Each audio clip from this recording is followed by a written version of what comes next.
poetry from Poetic G. Reality. This is real. Good afternoon, ladies and gents. I'm King George. I'm the owner of T.Y.I Productions. I'm the curator of Black 31 magazine. Today, I am on the line today with another special brother from the community. This brother right here is Cheney alumni. This brother is Glock Aware alumni. This brother right here got his hands deeply involved in the podcast world. This brother's an artist, videographer. He does so many different things. So in this interview, I really want to dive into all the different things that he is doing. We want to dive into the story of Frand SP. So without further ado, can we please give it up for Fran Daddy SP? Let's go. Appreciate that. Absolutely, brother. Appreciate that. No doubt. No doubt. So first and foremost, right? Let the people know, who is Frand Daddy SP? Well, Frand Daddy SP started from a franchise 2018. My name not Feast, so I was going by Feast F a rap name.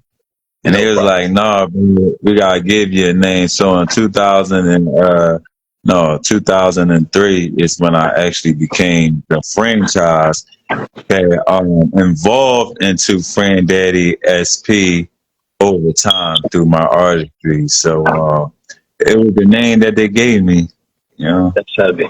That's heavy. That's heavy, bro. That's heavy. And let the people know, what does music mean to you? Well, I come from a time where we didn't have a lot of, I don't even think the internet was out, especially in the neighborhood. Like, we didn't have like resources, and we wanted to know a word. You really had to be in the encyclopedia and get the if it was an F word, you gotta go to the F word and look through all the 50,000 words. That's that. So I said that. I said that to say, you know, at one point music was all I had. Like, you know what I mean? It ain't like I had toys. It wasn't like I was old enough to have friends and be outside. So all I had was like Snoop Dogg and Biggie Smalls and Easy E and Onyx. So music mean a lot to me because that was like in my era, like we ain't really, some people ain't have nothing but music. Absolutely. Absolutely. Absolutely. And do you believe that music is deep rooted in the streets? It can be. Music is deep rooted in the streets, yes, but it depends on what you use as streets. Because some people might look at the streets as like gang banging and that. But when I hear streets, I just think of like people trying to make it through poverty. Like I don't even think of a drug thing. I don't think of a violence thing. I actually think of more of together and trying to make it through poverty. That's what streets mean to me. So depending on what streets mean to you. Absolutely. Absolutely. Absolutely. Let the people know, how did you grow up? Shitty.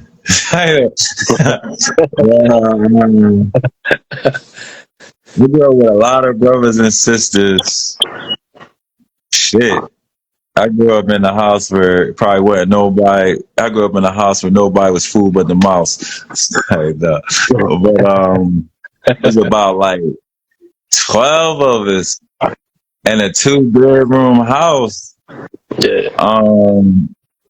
It was a lot, man. I was sleeping on the couch with like my brothers, and we was like, you know how to say 2 to 3, 4 to the bed. Like we was on that motherfucking couch and all that shit. Growing up, it made me very resourceful.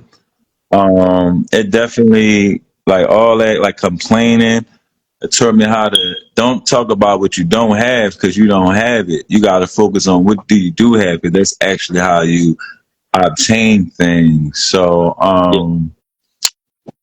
I would say growing up was kind of very, very, very out of pocket. Most of the adults was doing crack cocaine or whatever like that. But I can give them the credit to say, like, I didn't really know my peoples was using like that. How retarded that sound like. So they did a good job of like kind of masking it. Yeah, You know what I mean? But I didn't realize what I was in. And when you don't realize what you in is your norm, it take you to be somewhere else, to go somewhere else, to realize what's unnormal. Because your norm is like, actually, it took me being put away in a home. Like I did better in a fucking foster care and stuff like that than I did in like a home. Like yeah, first time I got stuff on my birthday, I was in a foster care. First time I sat down at a table and ate with a family, I was in home, and that was St. Vincent's. yeah, And speaking of music, there was this nun there named Sister Grace, and I was like, even though it was me, it was a better situation there than being home with my family. I missed my family, so I was very rebellious, and for some reason I couldn't behave. Like I just couldn't be good. yeah. Um, I just couldn't. And there was this nun there named Sister Grace, and she used to have this Jesus piece, and the only how she can make me be good, unless she tell me if I be good, she gonna give me this gold Jesus piece necklace and all that. I've been wanting to be a rapper. But you know, I'm a young woman. All the rappers got their gold Jesus piece. So let me hear, like they was capping me up. But that was the only thing. Cause like I said, when I ain't had man, music literally was a point where that literally was like all I had. If I wanted a toy, I had to get like a Happy Meal or just go play in the dirt and get worms and fire fucking lightning bugs and all that. Where, you know, from that era where you go to the lakes, play with turtles and worms and I get that shit out of my house. Like, you know, bring a whole ecosystem in the crib. Like, Yeah. I'm from that era. I'm from that. You know what I mean? That's heavy, brother. That's heavy. That's heavy. Mm-hmm. And to dive into I really want to still dive into the beginning of somewhat of the beginning of your story, but you know, I want to talk about the journey of going to college and and what did you love most about being a part of Cheney University? Man, I definitely could say I grew up there. What I love the most. It taught me how to expand my horizons, like you know, and just to break it down. Like I didn't know how hood I was because even though I was from the hood, I'm like the smart elite. Like I'm in the hood, but I'm getting honor roll. So in the hood, it's like I'm not that hood because if I was so hood, I wouldn't be getting honor roll and shit like that. You get what I'm saying? Yeah, So I'm not. I don't even realize the condition. I don't even know condition. I think I'm just a good boy in the hood. I'm yeah, not even looking like I'm hood too. Like I got that mannerisms of a hood person. I'm yeah, just not the hood person or the most locked up person or the person most likely to shoot somebody for nothing. So in my mind, that's hood. Oh, you just go around, want to get locked up, shoot people from nothing. You just be on some heathenistic. I'm robbing somebody's grandma because I don't feel like going to work. yeah, That you know what I mean. So I'm thinking like I'm not like that, but somewhere else it could be looked like that. So when I went to Cheney in the freshman week, I went to Orton Reed, and everybody was talking about their high school orientation. mhm, So I'm like, look to the left, look to the right. It was like half of y'all gonna be locked up or dead, right? So when I mhm, said that up Cheney, I'm like, yeah, and they told y'all half of y'all gonna be locked up or dead, right? Whole room get quiet, like, well, why the fuck they ain't say y'all was gonna be lawyers or doctors? I never even questioned that like my whole life. And it was my peer group saying that to me. It wasn't adults asking me that. It was people my age, 17, 18 at the time, asking me, why the hell did they tell y'all was going to be locked up or dead instead of doctors and lawyers in that grade? And then I had to say, well, half of my niggas is locked up and dead and shit. You know what I mean? And they ain't even make it like, ain't near not. Man, I don't even have friends that I really grew up with that still living. Or wow, man, like that shit is shame. Like how they was right about that Orton Reed freshman orientation. Like now as an adult, I felt like they influenced like a lot of that. Like they snatch us away from who we are before they even know who we are. We don't even know how to really coexist in the world as like intellects and great. They teach us how to be like dumbass heathens, and then you got to go to other places to realize like you great. Because in Philly, you just another man. But you go somewhere else, it's like, whoa, you know how to do this, you know how to do that. Like, bro, I cooked bacon in the microwave, and everybody was amazed. Like, I done fucking saw the person in half. Like, but that was just my survival shit. The motherfuckers was hungry, they didn't know what to do. I'm like, oh shit, it's bacon in the mic. Put the fucking bacon in the microwave. Boom, how are we gonna eat? Yo, they was so amazed. We was in the middle of a forest, and I took 2 rocks and made a fire. Yeah. Like, so Cheney definitely was a milestone changing point in my life. Like, it made me realize that I gotta travel the world bigger than the world bigger than what I know or what I was taught. And what if I wasn't even taught nothing for real? So actually, Cheney made me want to learn, and not just learn what I was learning in school. Most stuff I learned, school can't teach me. Respect that. I respect that. I respect it. Now I got a little deeper question, right? What was your greatest memory about Cheney, and what was your worst memory about Cheney?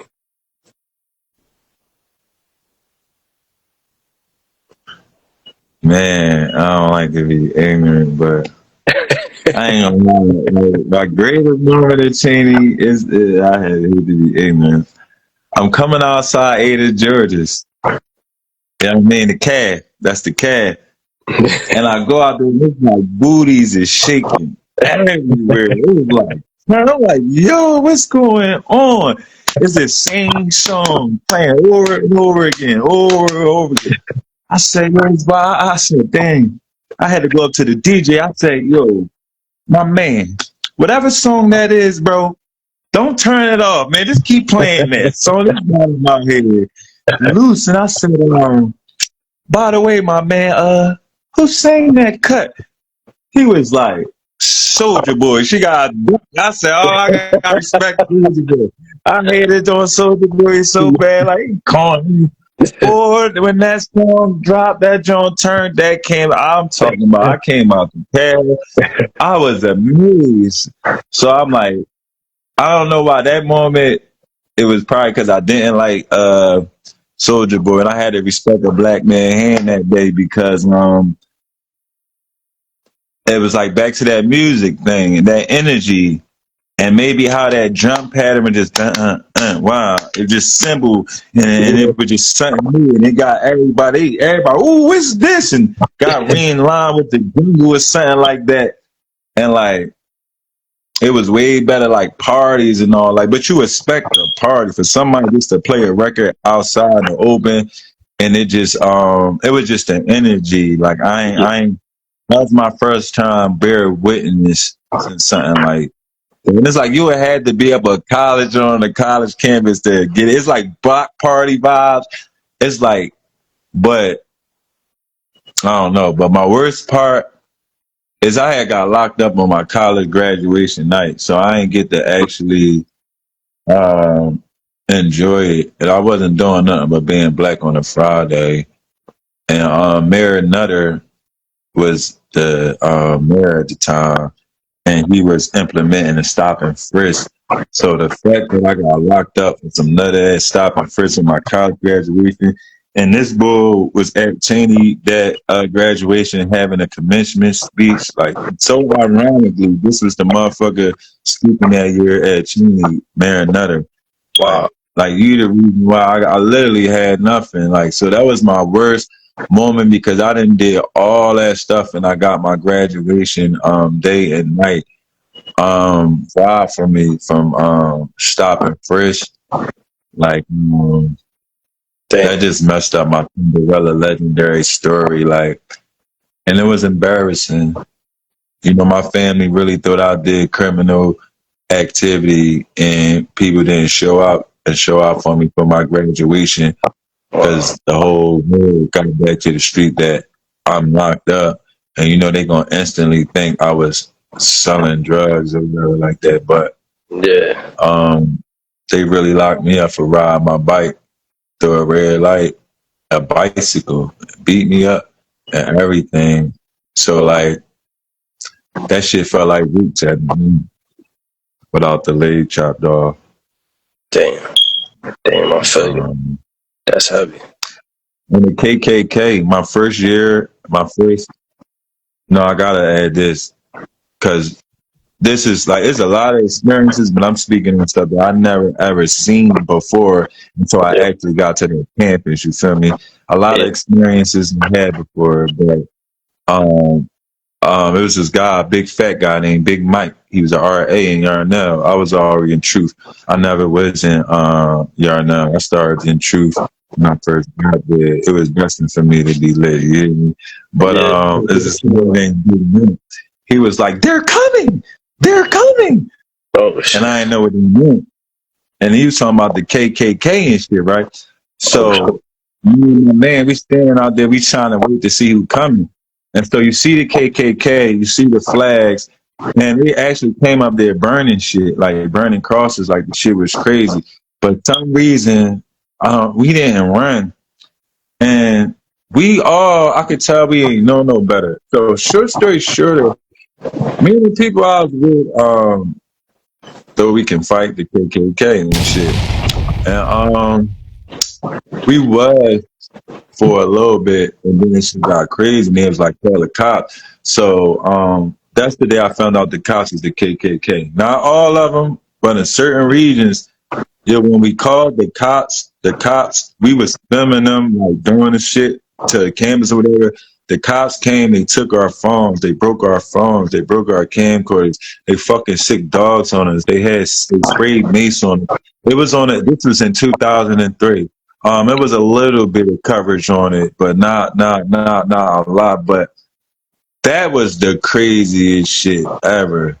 And the Yeah. last crazy because they told me this shit was down south, so I didn't know that a lot of KKK people was around Cheney. They don't really teach you about that. They teach you this stuff is down south, but a lot of these people is right up here in like Upper PA. You won't even know. So the lads is, I gotta say this, man, because this was real, man, and this was some scary ass shit. And I thought I was gonna be not living this day. Me and my friends, I used to sell like hamburgers and stuff like that. So I used to ask my friend to take me to Giant to go get it or whatever like that. So one day we coming back, the cops pull us over. Everything is great. Nothing wrong with the car. Everything cool. Do you know that? And this is dark. And up Cheney, it's dark. There's no lights. It's fox out there. It's deer. It's skunk. It's possum. It's bear. Like this is straight stuff that's just out walking these roads. You feel me? The cop took my homie car keys and he threw it in the woods and told us to have a knife. This was a police officer, bro. Wow. Wow. Like I thought we would be dead. Like, I thought we wasn't even gonna be able to find them keys. It's dark. Then I'm thinking like it's my fault because I asked them to come take me to the store, and like my mom was so gone. I'm so giving up, thinking that they just the KKK just want to come hang us and shit. Like I couldn't even look for the keys, bro. My man found them keys. Like I couldn't believe it. Like it was like amazing. Like God was on like his side with me, our side, because I ain't gonna lie, man. In my mind, I quit. I thought it was the day, bro. So that's something that I cannot add to something like, you know what I mean, on the chain of story. What's the most memorable? That never happened to me before in like Philadelphia. And racist stuff happened with cops. I said I got locked up on my friend's joint, but that joint, yeah, that's a little different. Yeah. That joint made me feel like I could die, bro. Like, you know what I mean? Yeah. Yeah. So, Yeah, and you're absolutely right, man. The touch bases. I'm glad you mentioned that. The touch bases on the KKK being everywhere, not just down south. Of course they down south, but not just down south. Absolutely, up north too, out west too. Absolutely. And how did all your experiences? How did that mess with your mental health during that time? As far as what that experience, Yeah. I mean, when you get outside like that, you be so happy you living, bro. I think I forgot about that shit. Nigga. Like when I my very like when I really say I wanted it out, like I let it go because I don't know, man. I ain't really. It's like getting out a chainsaw massacre. You just see somebody cut 5 people's head off. Like you already counting your head off. You know what I mean? You know what I mean? So it's like getting out of that. I don't know. It took me that it was like it was just reality. Like I moved different, and I even talked to cops differently. Like I'd be like, "Yes, sir, I understand. You just doing your job. I'm not going to say they harassing me because now I know what harassment is. Now I know what I'm not even like. I'm a yes, sir, yes, sir. Like that's how deep it is. Like ain't even worth it, man. They will Sandra Bland the shit out you try to exercise that bullshit. That's all I'm saying. You gotta live to tell that side of the story. Absolutely. You know what I mean? Absolutely. Absolutely. That's heavy, Yeah. man. That's heavy. I This was wasn't happy. expecting that. Yeah, I wasn't expecting. Yeah, that's heavy. That's heavy. Um, um, so diving into the beginning of being an artist, right? Because I know you, you talked about the history of college. Now, did artistry, did that happen after college or before college? Artistry, like I said, first thing I had was the music. So artistry happened in college. Shout out to my man Diggs, Nitro Nicks. All the year when I went to college, I never wrote songs. I rap, but I really freestyle. I freestyle everything so much people thought I really had written raps, but I just on the rhythm and I rap like I was like how Bruno Brink says, give me words and tell me what to rap about. That's how I used to rap about all day to the point when I be in school. I used, to find the word search. Mhm. I'll tell my classmates like, yo, give me a word search and I'm gonna rap every word from the word search to show y'all like I don't got no raps. I just be rapping. You know Yeah, what I mean? absolutely. So my man Michael Nick's of Chain and Gift to Humble Individuals when started doing music with him. I started making songs. I think my first song it was 3 verses, but all like 32 bars a piece or something crazy like that. That's heavy. That's heavy. But yeah, I've been always rapping since like six. Since I learned you could take a tape, right, and put Yeah. tissue in the tape and get some earphones. You put that tape in your radio, you push the record button and the play button at the same time, right? And then that joint to record over and you plug the earphone jack where it say mic and be like, yo, yo. And yeah, you on and rocking. So I've been That's recording heavy. myself some That's tape heavy. and play and record. Like, you know Yo, what I mean? So I'm from a different era. that's heavy. That's heavy. Yo, it's so crazy, right? Because like I think about the tapes, man. The first tape my pop bought me was he bought me a Kid and Play tape. Matter of fact, he bought me 2 tapes. One joint was a Kid and Play joint. It was called Too Hype, and then it was he bought me a cassette joint of Public Enemy joint. I believe it was like Mm, Bum Rush the Show. So and I mean I was a young boy, but this was like probably like 94. mm. And I still remember, I was born in 91. So Oh, I'm like, right. I still The remember, tape is that's keeping the music. yo, crazy, bro, crazy. So, like, what do you look like because like the nostalgic of the tapes and everything, that's very nostalgic. So I just want to ask a few little quick questions just about music and stuff like that.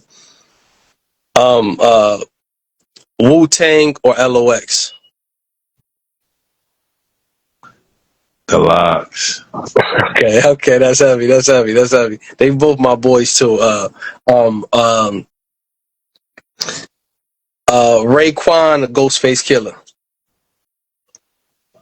Ghostface. Here, Ghost is heavy. You Nas or know, Raekwon is more of the architect.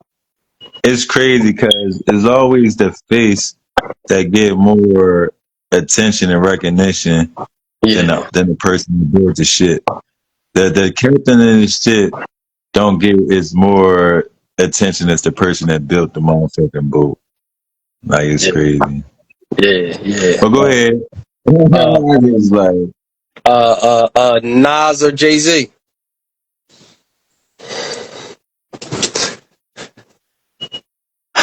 it's like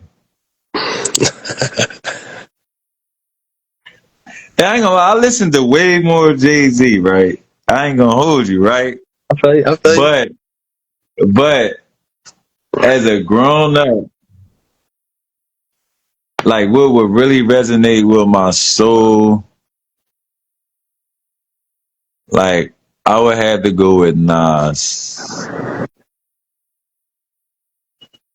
But it's kind of nutty because I ain't even listen to no damn Nas as much as I listen to Jay-Z. So I it's like I'm feel kind of out of pocket for saying that because I know way more Jay-Z than I can ever know Nas bars. I'm gonna keep it a bean, like I respect Rockefeller versus B.L.A.C.K. But as a mature adult, and if I was having to guide people through what to listen to, that's gonna make them a better artist. Nas, even though they ain't what you asked me, but yeah. Okay. Now I'm asking, now I'm gonna throw in some joints in there that's just fun hip hop questions. Beanie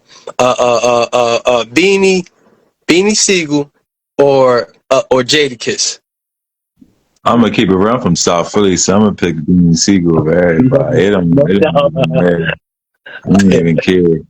You could put Beanie Siegel or Drake. I'm gonna say Beanie Siegel. Beanie Siegel or Michael Jackson, and I'm gonna say Beanie Siegel. And on, I'm damn out of fucking pocket. But Beanie Siegel, Michael Jackson is from South Philly. He just the greatest artist of all time. You know what I mean? Nothing to me. Like, you know, when it comes to it. No doubt. Um, one more. Um, AZ, AZ or Freeway?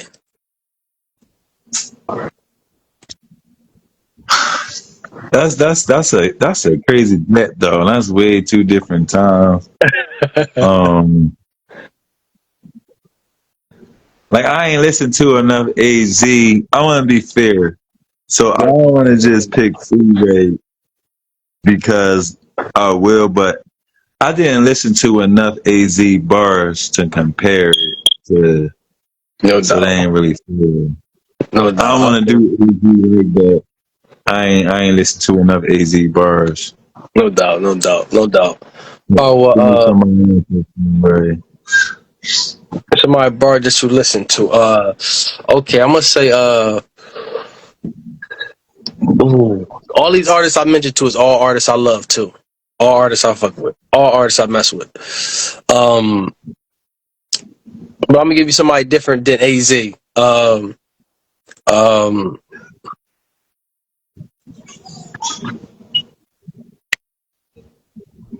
Jeezy or Freeway?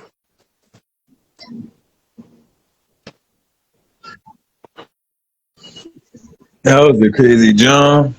Man, I'm gonna keep it real.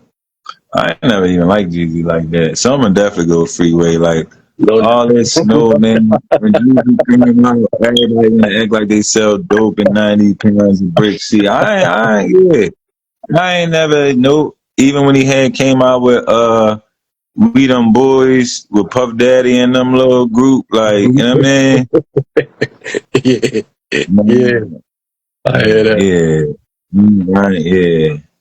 Maybe I ain't selling enough kilos to like Jeezy. Like, I don't know. No doubt, no doubt, no doubt. Respect that. And last but not least, right? Ludacris or T.I.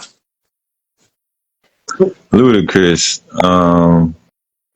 See, I'm like deep. Some people know, but a lot of people don't. Like, I'm like an animaniac. Like, I'm very creative and expressive, and like I don't care how people think and feel about my expressions if it feel good to me, respectfully. You know what I mean? Like, so Ludacris embodied that with his music videos. Like T.I. too cool to walk around with big ass arms on his hand talking about get back, you don't know me like that. So T.I. definitely was cool and all the smooth and all like that, but I'm definitely going with Ludacris because Ludacris is hot and they sleep on it. Ludacris blends his words better technically rapping than a lot of people realize are giving credit for. Like Ludacris could really out rap a lot of rappers, but his antics, people so focused on his antics. Like a Missy Elliott. Like Missy Elliott is a way more talented artist than most of these women. Just because she was in a sales bag or had some crazy hairstyle, like they let that overthrown. Like, no, she's really like a Prince, a Quincy Jones. Like, she's really a pen game is crazy. So, Yeah, like, Ludacris is one of them great artists that his antics make people sleep on his talent. absolutely, absolutely. Luda is one of them boys. Absolutely. Um, now, now it's so crazy because when I think of hip hop, I think of East Coast, I think of West Coast, I think of down south. Uh, and I like all the different coasts of hip hop. Uh, and I know that a lot of people say that New York created hip hop. Some people say the West created hip hop. Some people say that hip hop was created back in James Brown time. Like I ain't gonna lie, I'm one of them people that I think James Brown invented hip hop with the big payback. I'm gonna be honest with you, but that's just me. You get what I'm saying? Mm-hmm. But, I feel the same way. I felt like he did it on the Papa Don't Take No Mess. you know what I'm saying? Because he said it out there. He said, I don't do no rapping. Like, James, you're rapping. What are you talking about? Yeah, exactly, You dancing and singing, James. exactly, for sure.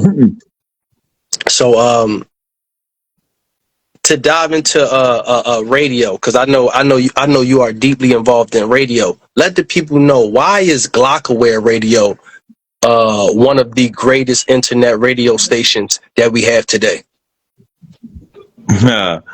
Well, definitely a place you can do you, be you, and build your own like brand, your buzz.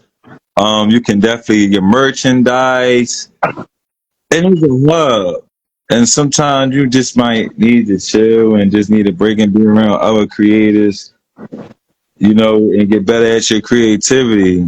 Like, if you a photographer and you around everybody that's on a skateboard all the goddamn day, all they gonna do is ask you to take pictures of them. Like, and then you might can get better at that, but it's not like being around, other people that do what you do. Because then you around other photographers. Oh yeah, you can get that same camera for like $20 cheaper. Oh, you go, that camera's fine, but all you gotta do is upgrade your lens. Like a skateboarder ain't gonna tell you how to, enhance your craft, but y'all still can do some work. So I just say like Docker is a great place as a creative hub to work with other creators, you know what I mean, to get better at your creation. So and it ain't like like competing. It's more of a family than a competing atmosphere. Okay, absolutely, Like, absolutely. I'm a cameraman. You come as a cameraman, I'm gonna say, hey, get this at, yo, do this, do that. It's not like, oh, I don't want you to come in here and then you're gonna be better than me, then everybody gonna want you and not me. Like, it ain't like that. Like, you know what I mean? Absolutely, absolutely. Now, I'm aware that you are a partner of Hip Hop on Deck Radio too, right? Correct. Okay, and I know you share that platform with Brother EA, right? Correct. And how special is that connection between you and Brother EA, and how much has he been a mentor to you, or how much have you both you brothers helped each other within the field of the podcast field?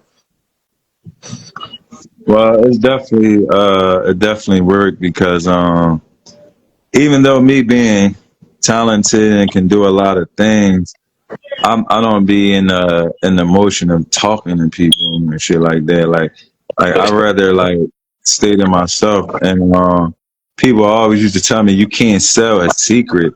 Like, why you not do all this shit that you don't tell nobody you can do? Or they'd be like, you need a list to let people know you do this and you do that and you do that.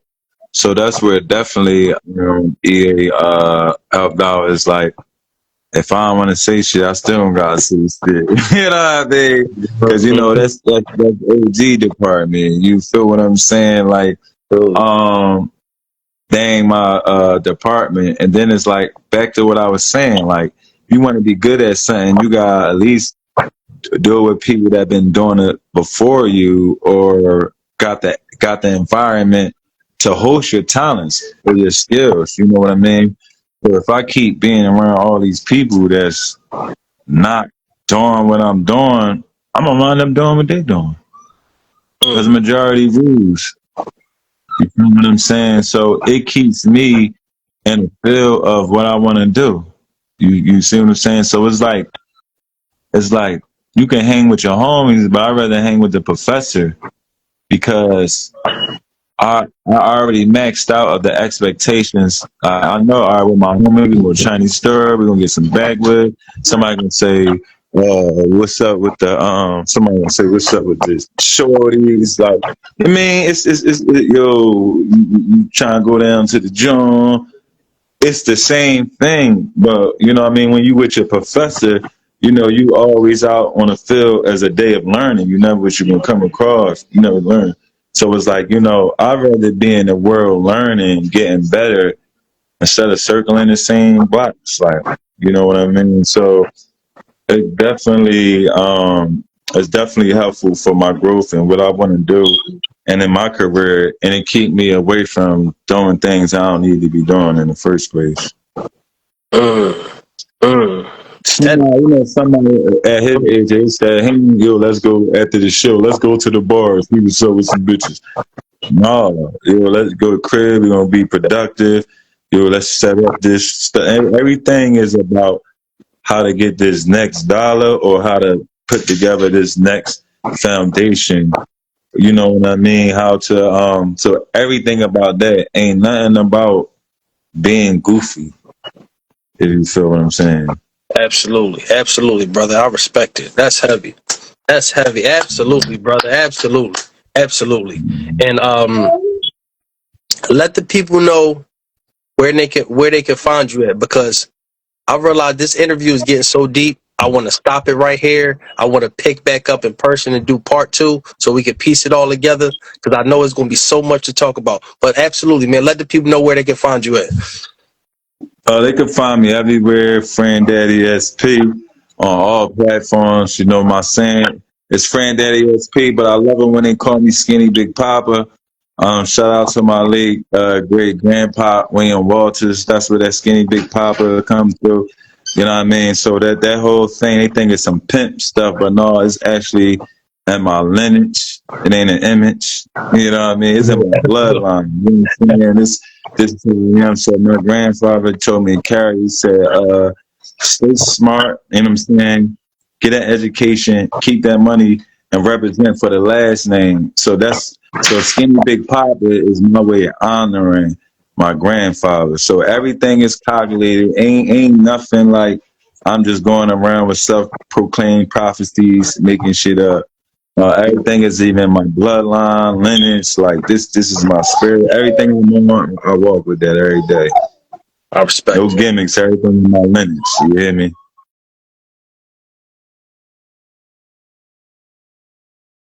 Genocide. They tell us to stay dangerous. I tell them to kiss my anus, stuck up middle fingers. What about when they used to hang us from trees while you smoke them? These dope dudes help the cause to the Hush genocide. Black genocide got more creeps on they side than left eye. Black genocide. Dope fiends and addicts got more popped out veins than acrobatics. I wonder if being black in America is a bad habit. Black genocide. That the world tries to kick, trying to stay high without the hit. Black genocide. Why can't I write about roses are red and violets are blue? Black genocide. But I'm writing about this. I wonder if America is going to hell in a handbasket. No need for a casket. I'm just asking. Sleeping Beauty in her sleep and they still shot her. Who shot you? What about the future of Brianna? Black genocide. What if heaven was 1 mile away? You had to walk through the hood to get to it. I wonder if all my blasted brothers who died in the streets ever got to it. Black genocide. The streets is still undefeated, but you think you gon' cheat?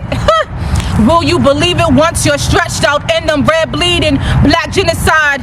You sow what you reap in your whole squad rats, but you eating cheese. It's more to life than sitting in front of corner stores and dangling Jordans from telephone poles. I wonder if they know black genocide.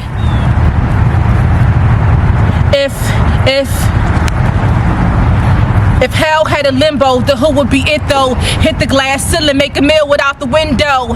And you window. I wonder if they know black genocide. Let's go outside. Poem. We are back for part 2. Listen, part 2, Fran Daddy SP, let's go. Yeah. Man, it ain't been too long, but it been a long time, man. Since part 1, it been nothing but true stories, nothing but realness, and we would love to hear more, brother. So most importantly, just to elaborate more on the journeys of school, right? Mm-hmm. You know, what is one thing about being a student that challenges other students? What is it about being a student that challenges you? Well, that is kind of a hard question to answer, but I'm gonna answer it from the heart. First of all, the first thing I had to realize that I wasn't being a student. Like, I wasn't even modeling student behaviors myself. You know, like when they say sit in front of the classroom and get to school on time and do your homework. Like, yeah, I ain't do none of that. You know what I mean? So first I had to learn how to be a student. I didn't learn how to be a student until I was in college, because even without being a student, I was smart enough to get honor roll from 7th to 12th grade. And that's because I was a student outside of school. So honestly, half of the stuff I was like learning in school, I already taught myself. And if we had like the internet and like YouTube and all that back then, it had been crazy. I really had like all the encyclopedias in the basement, my grandma, and all these crates. And you know, you could read E for 4 days. You could read the letter F for every F word in the world, every E word in the world. And I used to want to be an archaeologist. So that was history. So it was like, if it wasn't math, I could really go to school and just pass everything. Like, except for math, it was like the only thing I would have actually had to learn and know. So like, I think the main thing, people that's not students distract people from being students. That's heavy. That's heavy. That's heavy. And I heard something while you was talking, right? And you know, how much are we missing, you know, those what I want to say, those knowledgeable things like that came from like grandma, right? It's like I feel like we take for granted that how much knowledge they left around sometimes for us to just pick up and read it. And like, why is that missing so much today?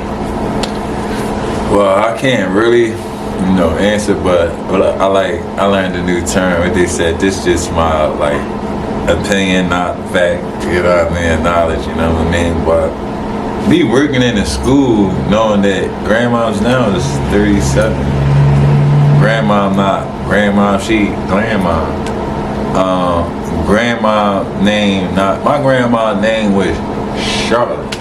Like they grandma named Tamika.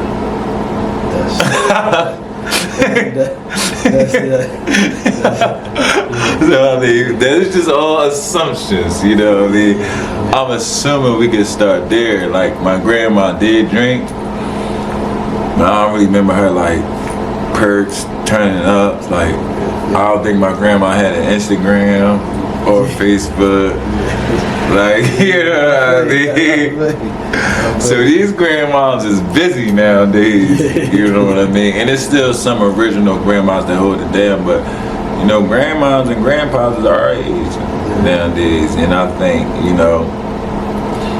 it's a lot of like grown men with big chains on, like big Dookie Jones, and they probably like 63. Ain't nothing wrong with it. I ain't hating. It's like the Rakim, they big Dookie Gold Ropes. That's their era. So I'm not knocking it. But it's like they be wearing like Hellstar and some skinnies too.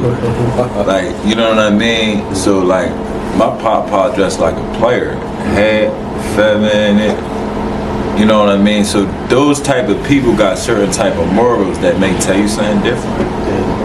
Even though my grandpa dressed like a pimp, all this crazy stuff, my grandpa said something to me that I realized probably saved my life. And it's ignorant. And it's like but it's real. And it's like, my grandpa told me, never argue with a woman got between her legs. It belonged to her. She give it to who she want. Now, even though he got married and he tried to burn the house down with his wife in it, but I still, you don't listen to forget the message, to listen to the message, you know what I mean? But you know what I mean? Even though I didn't see him, act out differently through actions at time, through that action it still taught me, like, he even telling me by experience, because you focus on that might can drive you crazy, that can make you do irrational things, that may land you in jail, and furthermore, it's not even yours. You on borrowed time and space, so don't be arguing, what a woman has between her legs. She give it to, who she wants. Even though, of course, when that woman's your wife, of course you're gonna be like, alright, and he was, alright, you know what I mean? But nonetheless, it's just like the principle to keep you here longer, keep your spirits. And he said, man, represent your last name, get an education, you know what I mean, and just take care of your family. Real simple.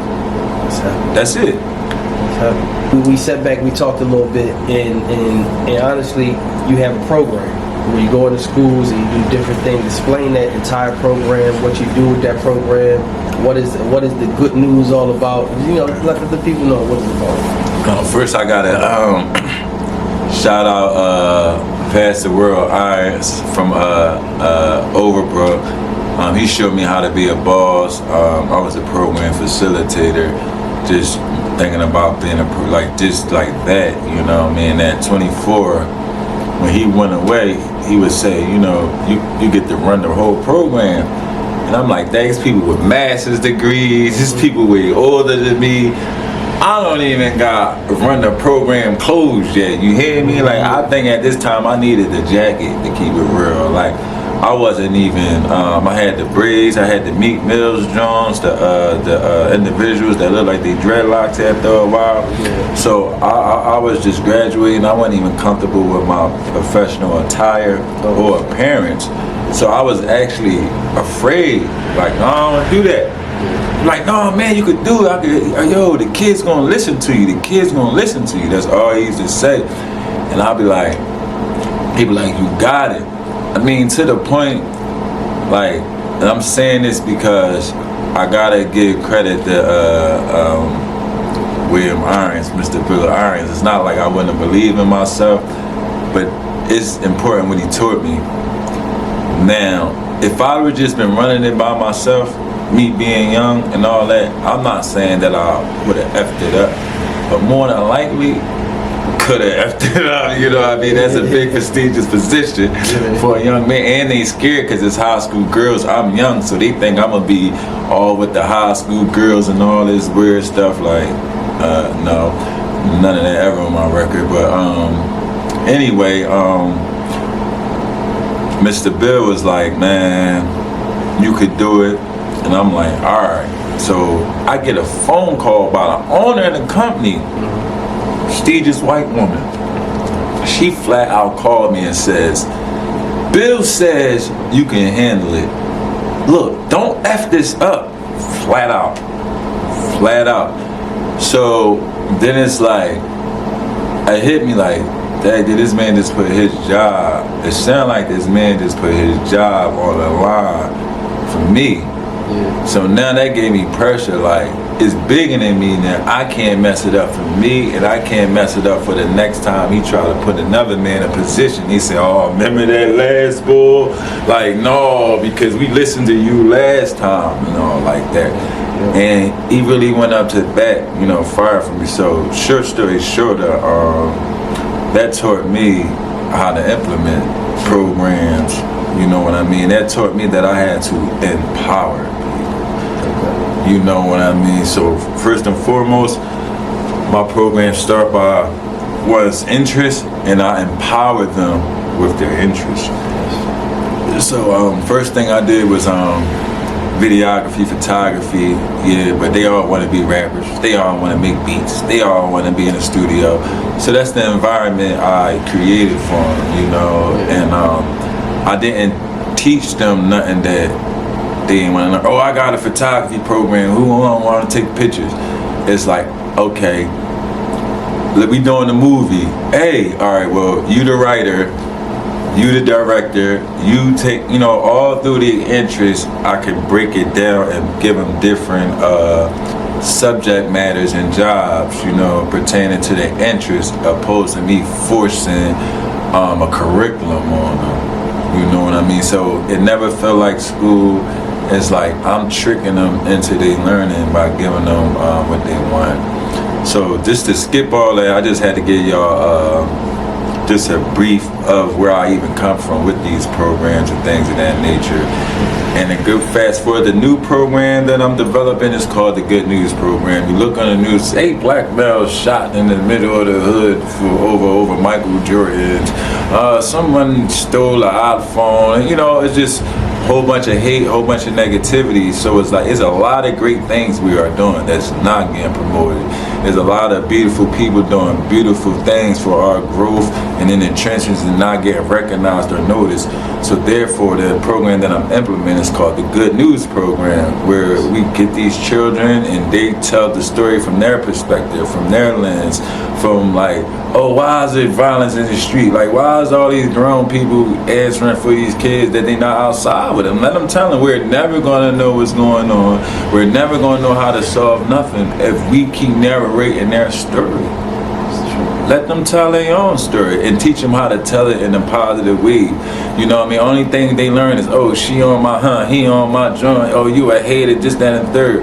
It's called learned behavior. We taught them that. So now it's time for us that know better to teach them how to do better. Like, they only learn what they see. They didn't see it. They wouldn't have been able to do it. So we as the adults, we taught them the behavior, the model. So now we gotta teach them better behavior, the model. So that's why, hence, you know, I'm establishing and developing, rebranding the Good News Program. I did it at several schools, but now I want to do it in a way it's not controlled and it's really given to the children, and it's not used as an incentive tool, you know, is used as a lifestyle, how to teach people how to spread positive energy. I know that was a little long-winded. No, that is amazing, brother. Like seriously, we need more programs like this in the community, man. We lack we lack a lot of programs that's really teaching the kids like financial literacy, self-respect, love. We have very few programs here in the city. Shout out to some brother that actually is promoting love. Shout out to my brother OG Law. That's one of the brothers too. Definitely me and OG Law, we go way back. Yeah. Way back. Fight, love, and hate. Yeah, absolutely. Brother, man. Bury the hate. For sure. And I got a good question. What is the greatest lesson that you taught someone else?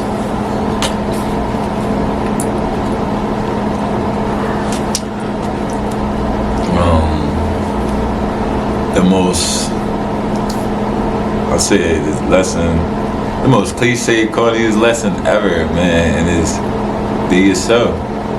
And it's like the most corniest stuff that you hear all the time. You don't hear it all the time for no reason. It's true.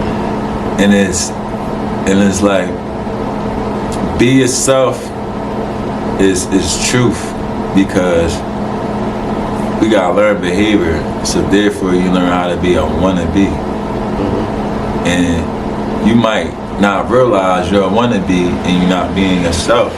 And you might think that wannabe is being yourself, but if you was being yourself, you wouldn't want to be, because you already be.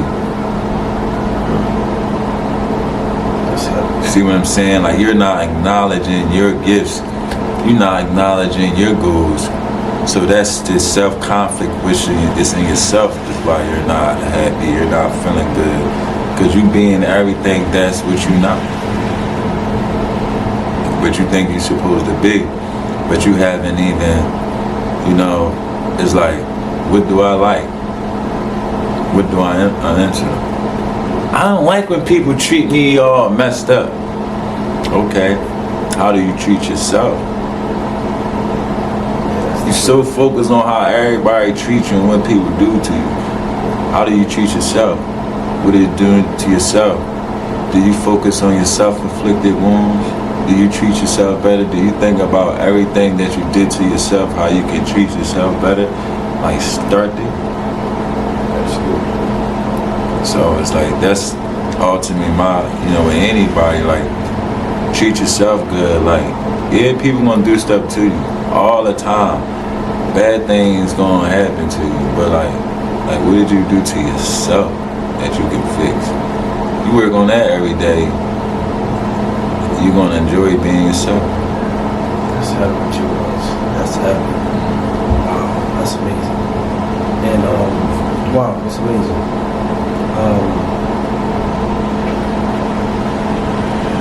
I'm not sure if I asked you this.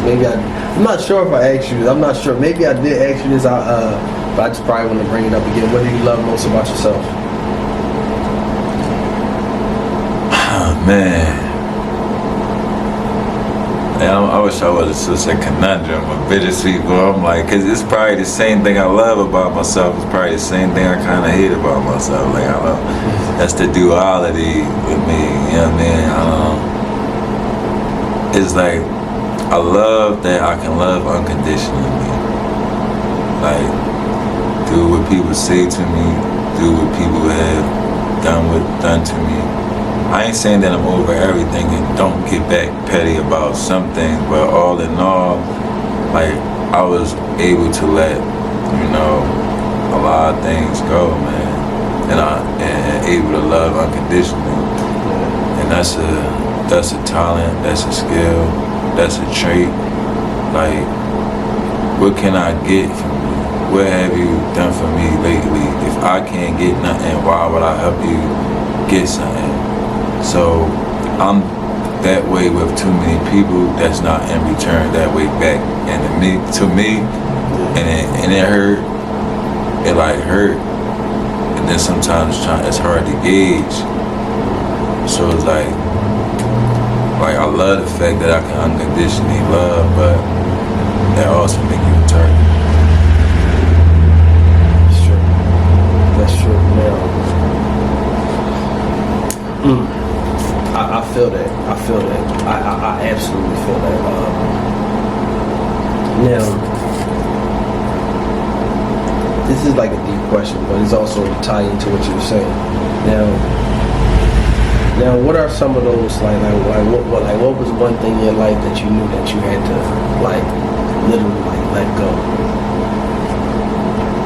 or you just had to refrain yourself from doing? Eating meat. I swear I answer questions with the way nobody. I don't think nobody's gonna think I was gonna say that. Eating meat, because I'm already skinny. And they be like, that's why you skinny, bro. You ain't meat. My parents, grandparents died early. I got one grandma left. Grandma solid, man. Love you, grandma. But the rest of them out of here, complications.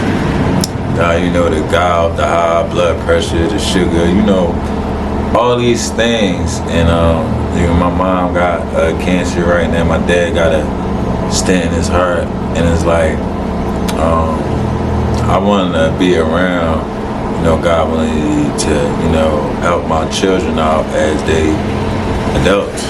You know what I mean? So it's the pattern of the food. It was just taking us out. You know what I mean? So I try to,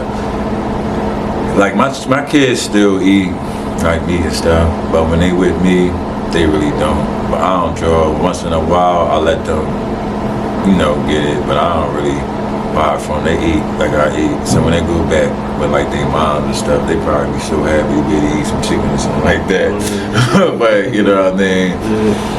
But I feel better. I don't know, my teeth got whiter, my gums got pink. I'm old enough to the point to have a receding hairline, and I don't. I feel like it helped me back, thinking. I feel I think better, and I'm not just saying that. You ask me a question, I give you an answer.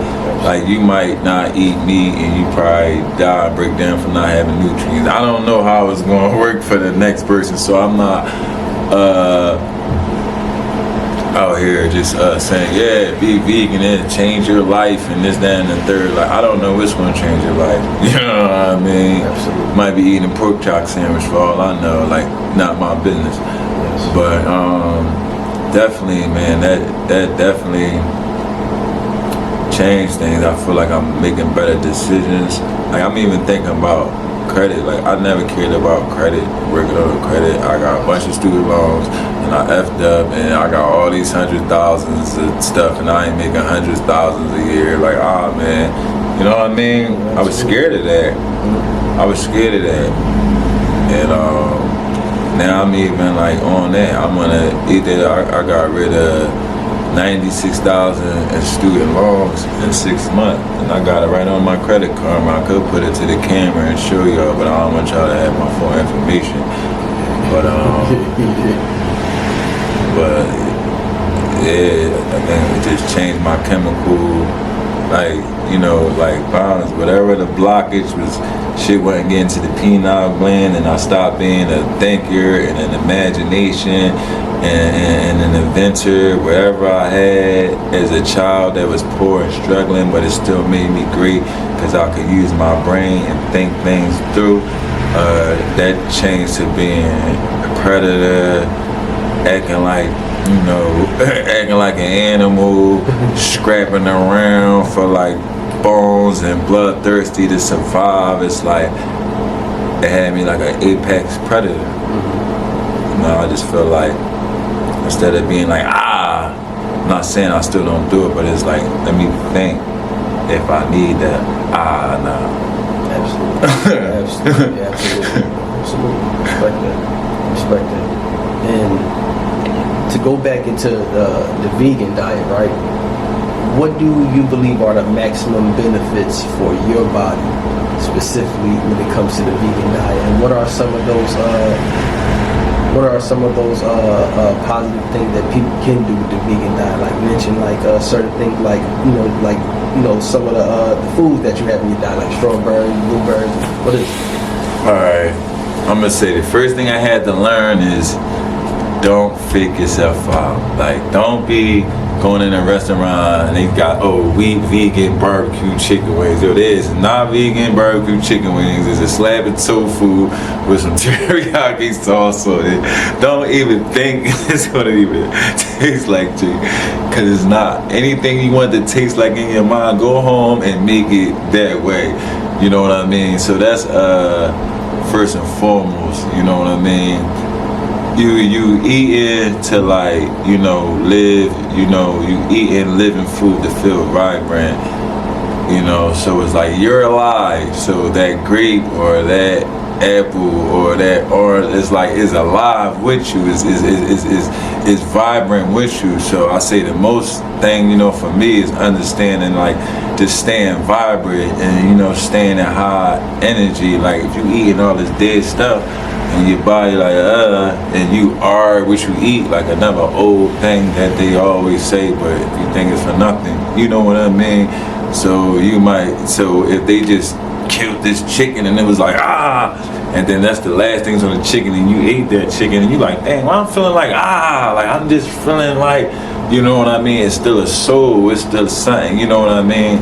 That's just me. I'm not saying that's even true. I could be Papa Shango right now making up stuff.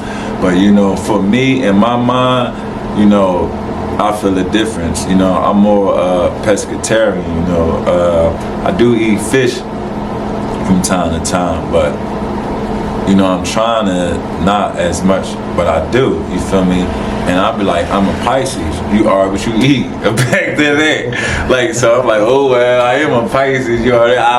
Maybe I'm running from my natural, you know what I mean? So it's like, it's still a battle. It's still a struggle. Ain't nothing perfect. I don't got no perfect routine. I couldn't tell nobody, because I wake up and I eat 8 apples and then I feel like I got the strength of Zeus. Like, I'm not going to play like that.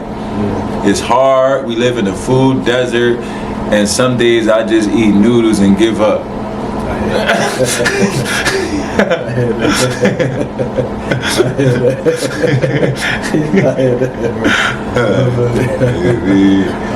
Maybe I get to like them big level conscious brothers that got all the electrolyte food waiting for them and all that, or the abundance from the cornucopia and all like that. And my greatest vegan living joy. But in Philadelphia, we live in a food desert, man, and it's like you better start growing your own stuff or having the ability, because I don't really want you eating like fresh and all like that, man. You got an apple on your table and that apple lasts for 2-3 weeks on the table and it ain't get rotten or nothing. That's all I'm saying, So it's a lot of, even the fruits and vegetables can be hit with like preservatives. Even the plant-based meat can be like human meat or real meat. You don't know what it is. So I don't want to act like this super vegan boy. I'm still learning, man. I'm still studying it. I don't even trust something because it say it's organic. Like piss is organic too. It don't make it not piss. Like, you know what I mean? You know what I mean? So I don't care if it say organic. Like, I'm like, everything is a trick. You gotta get through everything. You ain't safe nowhere. So I don't feel like, I'm on this vegan, so everything's safe. Man, they been and gave me elephant meat talking about this blah blah blah. How would I know? Eating eating well, it means everything. Like recently, I got sick. This was like maybe 3 weeks ago, and I started incorporating. I ain't gonna lie, I just wanted to change my diet. I felt real sick, and I was like, I'm gonna incorporate some good things in my diet: ginger, turmeric, apples, oranges, strawberries, blueberries. What else? I would use? Sea moss. Mm-hmm. But now I'm gonna be honest with you. I like the raw sea moss. Now, how do you feel about sea moss? Now, I'm a 52nd and Market Street baby. I'm from South Philly, but peace and paradise to Sister Sadiqa. She taught my homie how to hustle. from Tupperware and tapes, you know what I'm saying? And oils, potions, lotion, gizmos, and gadgets. We grind, let's have it. You know what I mean? But definitely, you know, it's from the sea. I'm a Pisces. So you asking a brother, you know what I mean, a fish about elements and contents from the sea. You know what I'm gonna say it's great. Your body's made of 70% water. It sure ain't made out of benzodiazepine and all these big fancy names that be in the back of this prescribed stuff that's supposed to help you, you know what I mean, get better. Like, you know what I mean? So it's definitely, you know, good for you, you know, Helen Proudly. But I ain't gonna lie, I actually grew up like that. Like, I was raised like with that stuff like all my life. I grew up as an adult and got ignorant, and then I'm just happy to get back to my roots. Like, I was raised eating soybean burgers. I ain't even was raised really eating meat for real, to keep it a bean. We couldn't even drink a soda. Like, I'll bring a soda in the house, my mom would slap the crap out of me. And I'd be like, Dad, why you slapping? Cause then she explained to me, first she was slapping me. Like, you ain't even telling me why you slapping me, I just got a soda. And she like, oh yeah, cause this soda got yellow, 5B, and it's dark, and it's poisonous, blah, blah, blah.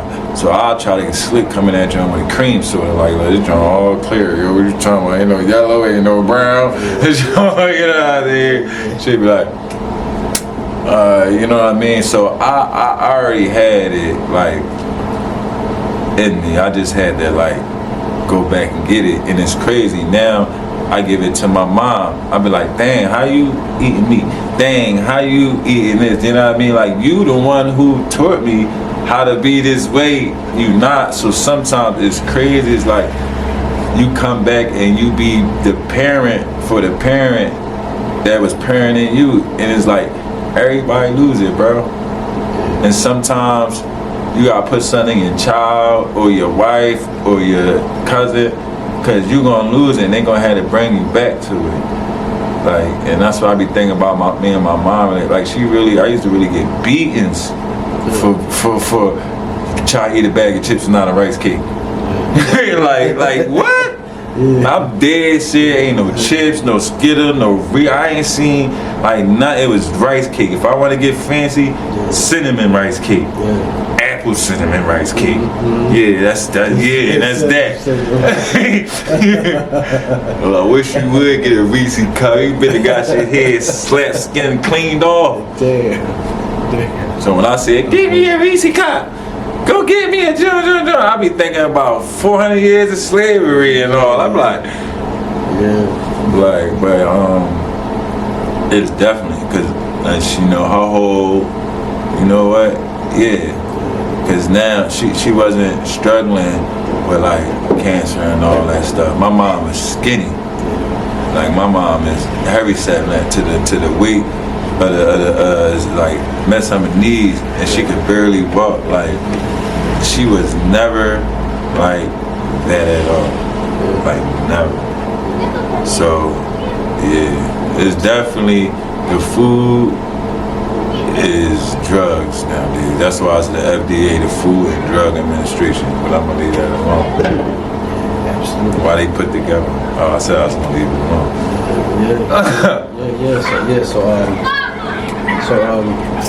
So do you believe natural remedies are better than prescribed medicines? It depends what you got. Yo, but you might be burning too much and need some real shot of something.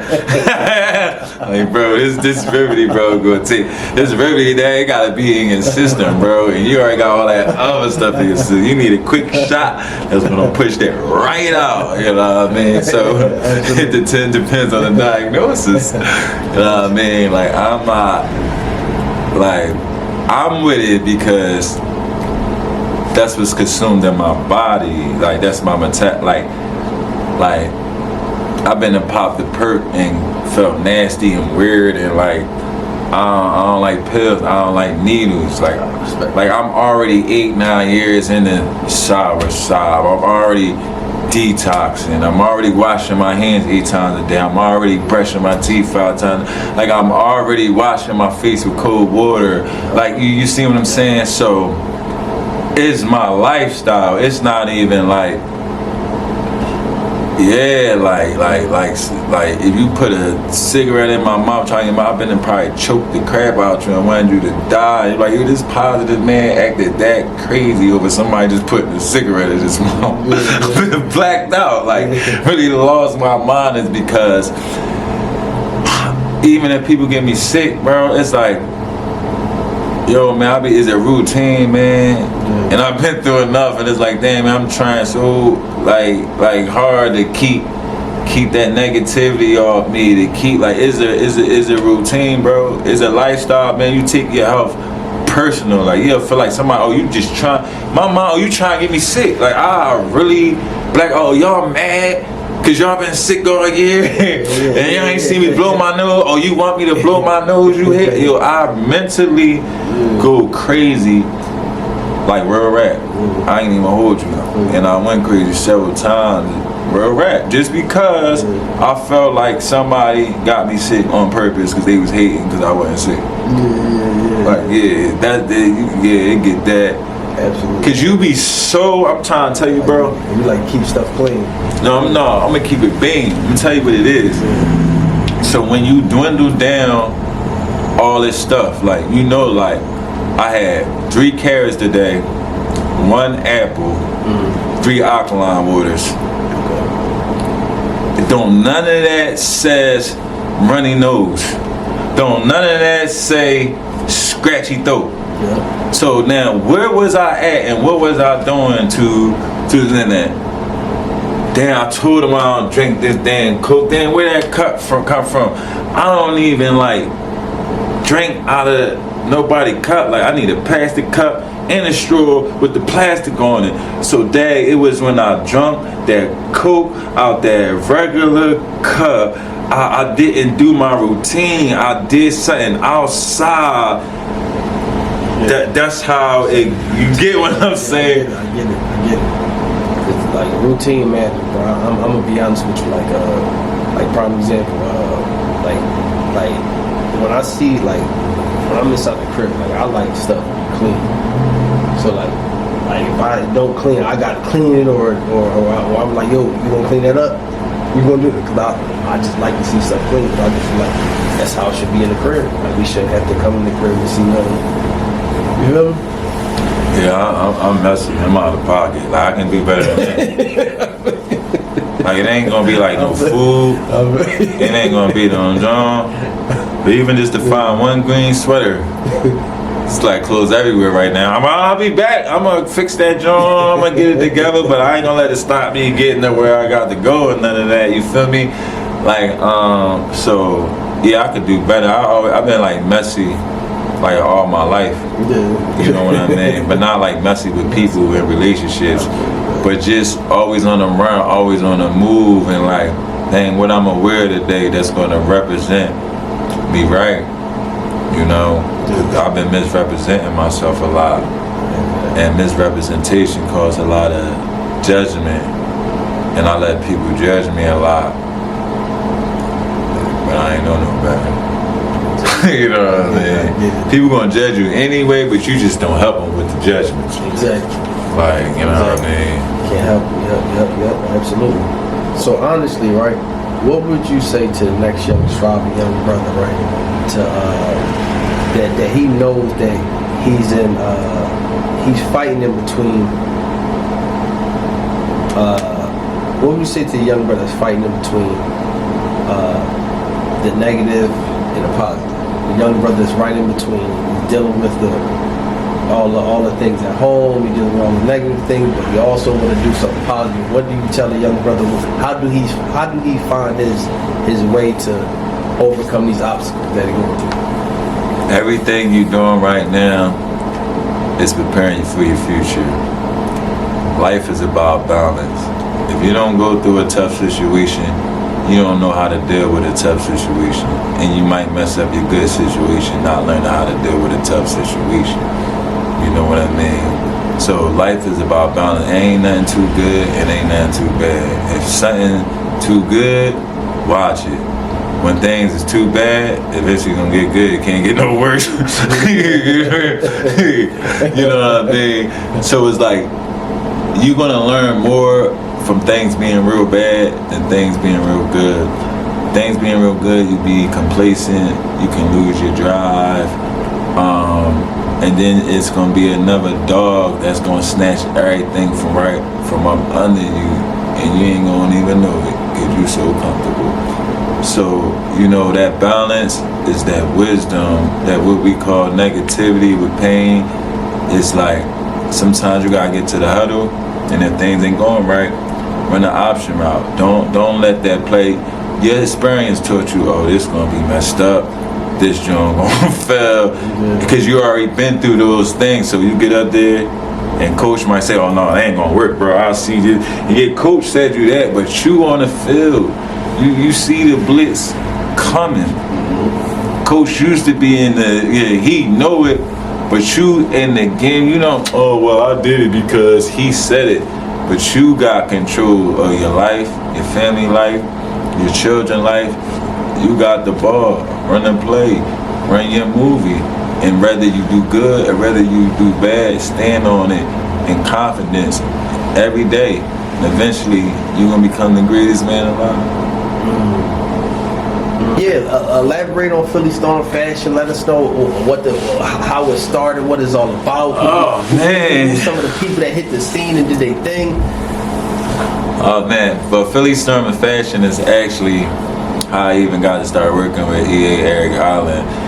People think it's like rap stuff, hip hop on deck and all that. That's how I developed later. And actually, shout out to Yama Harris, top model Yama. It was him and it was EA and Yama, and they was doing their thing. And the first venue, it was the Freedom Theater, and it was a big fashion and hair show at the Freedom Theater. And I was just tag along with another camera man doing another job. Shout out Heavy Footage 215. So he just called me to help him do a job, you know, whatever. So whatever, after doing a few editings and doing a couple of things, it turned to some rap stuff. Okay. Was all off that model stuff, wasn't even thinking about it. And then we start filming for a documentary, and we start doing fashion shows again. And you know, Yama came around and taught the models how to walk and things of that nature with her experience. And then we got the Met. So now we got this fashion show at the Met. So now I don't know, we got over thousands of models, 30 designers. We dealing with over I don't know how many hundreds of people. It was a lot of pressure. It was very frustrating that day dealing with so many people. I never dealt with so many people. And so many people would be nervous and they say anything, like when it's lights and it's everybody want a big show. Yo, oh my God. Don't even put God's name in things. Everybody want the lights, right? Everybody want a big show. Everybody want to do this great thing. Why I don't get my turn and why I ain't get my chance? Most time when you shine that light and you give people their chance, they be scared, they be unprepared, they keep asking you a bunch of questions, they be nervous, they be stuttering, you know what I mean? So it's like, people is afraid of the lights, but they always asking for it. So prepare yourself, be ready, look in the mirror, practice. Stop going out here acting like because you did something one time, like, oh, you did it, you mastered it. No, man, I had to do something like 50 times before I not got nervous. Every time I got on the stage, it was a big stage, man, my heart beating fast, I'm nervous, I'm mad, like, why is this happening? Because I never had that experience. No matter what I dreamed, no matter what I seen Michael Jackson do, no matter what I seen Usher do, this was my first time in front of 5,000 people, 10,000 people, and they all looking at me. Yeah, it's different. You're not entertaining your house. These ain't the people that you know. You clapping for you. Now, they clap for you because you earned the clap. You deserve the clap. Now you're around a bunch of people that just ain't clapping because you were at church. Like, you ready about to be good, you know? That's true. You know what I mean? So definitely, you know, prepare for your mom. So Philly Storm of Fashion definitely got me in my modeling, John. Just some boots, you know. met Jensen Brooks, the designer, at the Philly Storm of Fashion or whatever like that. I was taking pictures, doing videos, and she like, you wanna model my clothes too as a model? You know, at first I was flattered, you know, I thought it was funny, you know, like years later, I done probably put 1,000 pairs, Jensen Brooks, to the point people thought this was my clothing line. Like, like no, I just was rocking out. So Philly Storm of Fashion got me comfortable being a model myself. You know, me being tall with the camera. They like, nah, bro, come there. And then, you know, it's fun. So April 19th, we got a big show or whatever like that. I'm gonna send you the flyer so you can put it inside the video or whatever like that. Hair and fashion show, and it's like basically it felt like a 10-year anniversary for me. You know what I mean? Because this is actually where I started meeting these people, you know, as far as EA and Yama or whatever like that. So, you know, it felt like an anniversary because that was the last time it was a hair show. You feel me? So all our, we did teen awards, we did it for, you know, adults and things like that, but we didn't do a hair show. You know what I mean? The hair show different. So I'm excited about that. But just to wrap up the Philly Storm of Fashion, why is it important and some great things we do? First and foremost, you're not going to no modeling agencies where they provide you pictures and videos and giving you an opportunity to be on a documented worldwide film and you not pay no money. Everything got a membership fee. You gonna do all this stuff and you're gonna go to New York and you're gonna pay and you're gonna leave and you're not gonna get none of those pictures.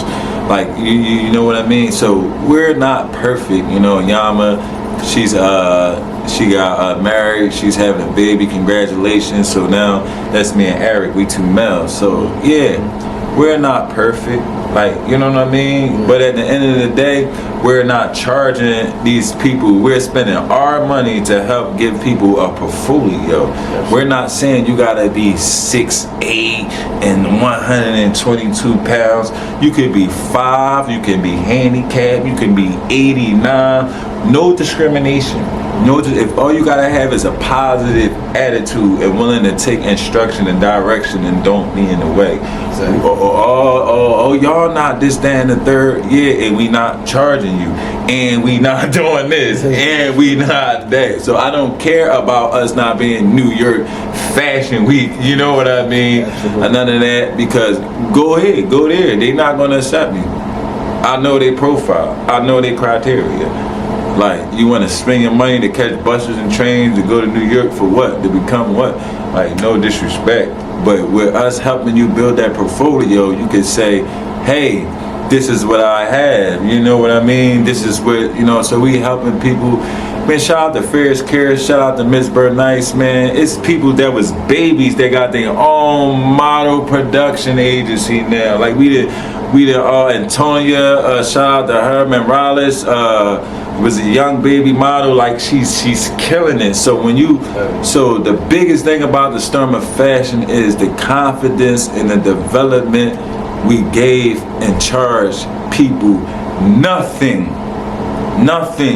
So what? We sold some tickets and had y'all sold some tickets for it. That's called ROI, return on investment. Like, ain't nobody just giving us stuff just to be giving the community stuff that much. Like, no disrespect, but like, we got children, we got bills, and y'all ain't taking the time out to think about us and our children like we are about y'all. So you are, you know, respect it, you know. So we not London Fashion Week, you know what I mean? New York Fashion Week, you know what I mean? But we not discriminating, and we not taking people money, and we giving people an opportunity to make money and build a portfolio. That's how. You know what I mean? Philly Storm of Fashion. Philly Storm of Fashion, man. Shout out to Philly Storm of Fashion, man. That's heavy, man. That is definitely heavy. And you know, before we wrap up, right? Let the people know any other ventures that you have going on, whether it's musically.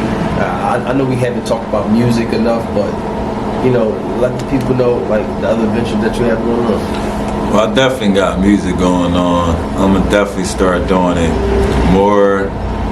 I do have a mission as some type of abolitionist or something, you know. And shout out to St. Basil. He got a good video about talking about his student that he had met down Kensington, and basically is addicted to the, drugs, and he's young and he's like 26. And I said, dang man, I respect that. It's like I work in the schools and stuff, but I be like scared to transition. I mean, like mix my music with the professional world, because very judgmental, and I say what I say, and I ain't trying to hold back nothing I'm saying to appease, like whatever, you know what I mean? So I definitely, because it's like how you talk about the good news program and you skinny big pop on them $10 donuts, yeah, like that grown folk business, that grown folk business, you know what I mean? So musically, I ain't no Black Panther, I ain't no Charlie. Like my music it seemed like a contradiction to my consciousness. Like I'm turning up. I like to have fun. I like to admire women. At the end of the day, it's about the unification. I admire a lot of women in like my music. It ain't no pimping stuff. I'm admiring. I got 3 daughters. You feel me? And they teenagers. You feel what I'm saying? So that's only knocking around the corner. So I'm conscious of the energy of what I'm doing out here. What I'm saying, I am who I am, and I'm standing on it. You know what I mean? And that's the part of my balance. Like, you're gonna see me do the most positive thing, and you're gonna see me do the most respectfully ratchet thing, all in good taste and flavor, because nobody getting put up to it. They want to do it. So you know what I mean? Don't be mad at me. I ain't forcing nobody. I ain't blackmailing or black sheep-mailing. Like, we all having fun. You know what I mean? So it's like, y'all ain't say nothing to Rick James. Like, don't say nothing to me. Like, you know what I mean? Like, so, like, but Fran Daddy SP, I love it when they call me Skinny Big Papa. My music out on all platforms. Like, I love to perform. I really swam like James Brown, MC Hammer, and Michael Jackson up there in the state. I love performing more than anything. I could use my music as a tool to consciously use it to carry the narrative, but they ain't fun for me. Like, that ain't what I'm using music for. I do it sometimes when something come over my heart. You know what I mean? And the topical issue, I said I should use my rapping talent to speak on that. Yeah. But most time I'm gonna be like, can't touch this. Pumps in the runs, pumps in the rap with Billie Jean, not my woo. Like life is so serious. My life been so hard, man. My life been so real, man. That's my outlet, man. That's my fun. Just cause people want to hear something positive, and I don't care. Like, you know what I mean? I'm positive all day. I'm living that all day. This my 40. That's my pill. You know what I mean? That's my Percocet. You know what I mean? That's my get high. You know, when I get on there and go off of my like creations, whatever I feel, that's my drug. Yeah. Like, that's like you drinking your 40. Like, you was at work all day, you deal with all your, you would have kicked up your leg, drink your 40. Like, that's what music is, like, to me. Like, you know what I mean? That it saves me. Like, it's my high. Like, if you really listen to my music, you will realize everything is a scenario.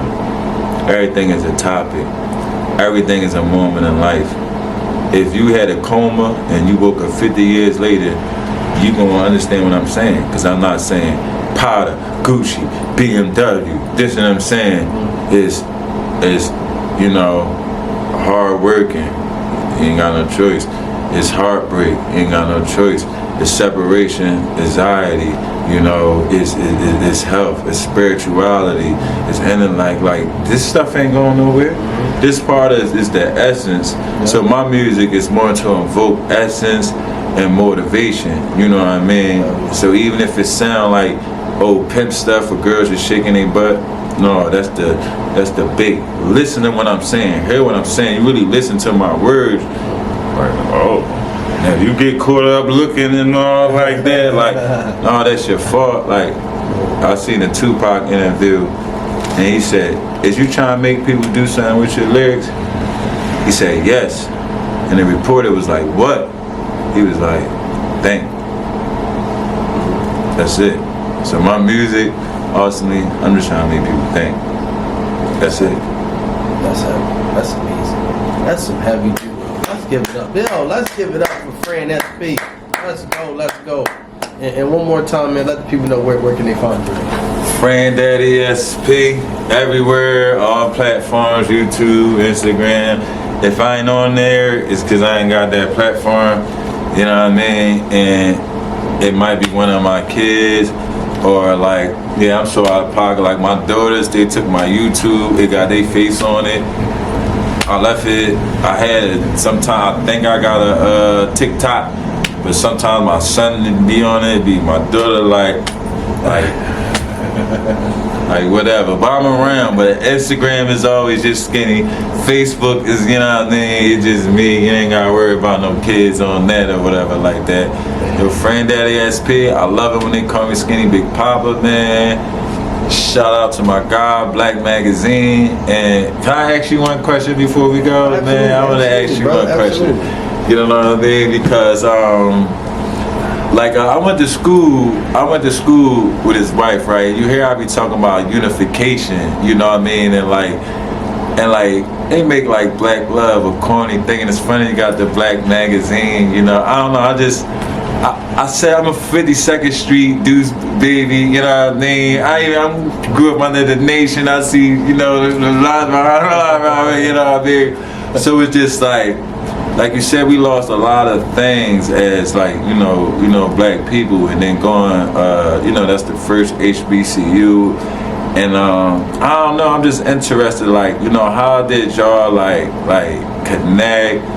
I remember one time I saw y'all at an event, because first I did something with you, and then I remember her from school, and then I saw y'all together sitting at the table. I was like, oh, and I was like bet, like, you know what I mean? I felt like Joey shit, like, yo, that's what's up, like, yo. Like, good people need to be around good people so they don't be like hurt and traumatized. I don't know y'all life like that. I don't know if y'all beating each other up and all. I know things be working. Like, you know what I mean? You know what I mean? But it's like, you know, like, how did that happen, man? How did y'all connect?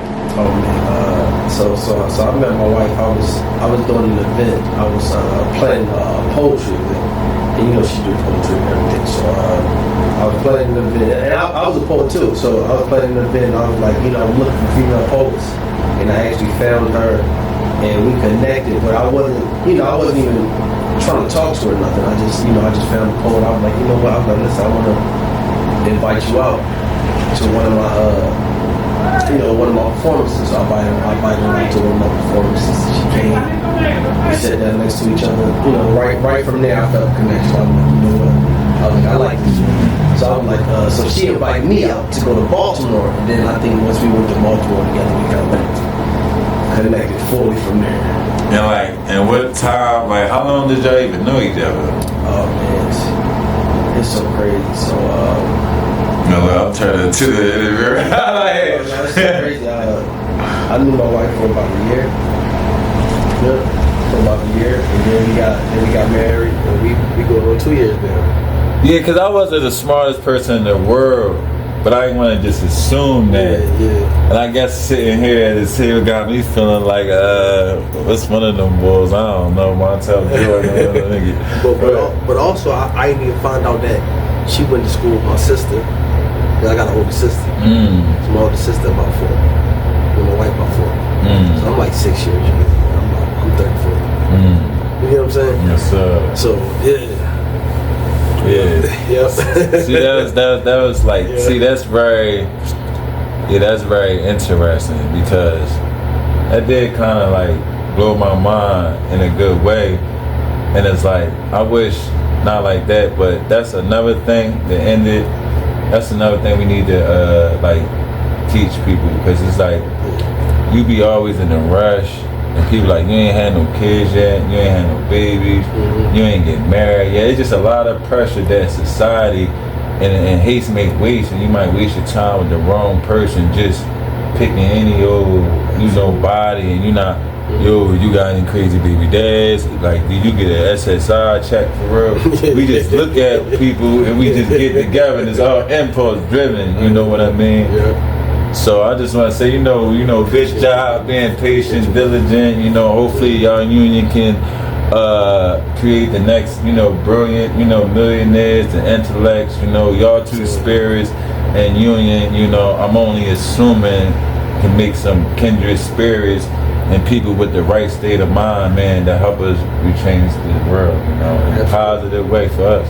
Absolutely, bro. Yeah, that's what it's about. I think that's honestly that's why we came together, bro, to really build a strong union, man. And you know, I always knew she was a good woman. I always knew I was a good brother. So I'm like, two good people need to be together. So that's what makes sense. So absolutely.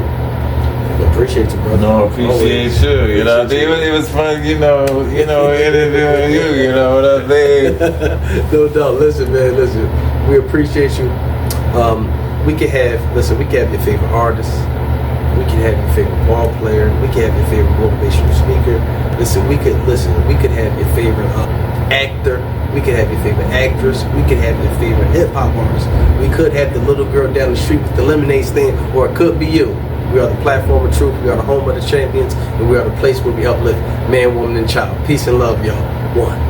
Look at the kids in the hood, this is what they got to look up to. I won't allow it, so I'm coming to see, teach, and reach the children, cause they need it quickly. The devil been undefeated against humans. Only Jesus can blaze that kind spirit hoodlum. I never need play bad, so I gotta cope, cause I'm smarter than most who think they know. Wasted. Love, we embrace it. Steps, I gotta pace it. Success, I can taste it. I know I'm gonna make it. To all my haters, face it. Who got the crown? I'm taking it, placing it on my own head. Cause after this song, the whole world gon' know me. Cause after this song, the whole world sing the poetry. Cause after this song, the whole world gon' know me. Cause after this song, the whole world sing the poetry.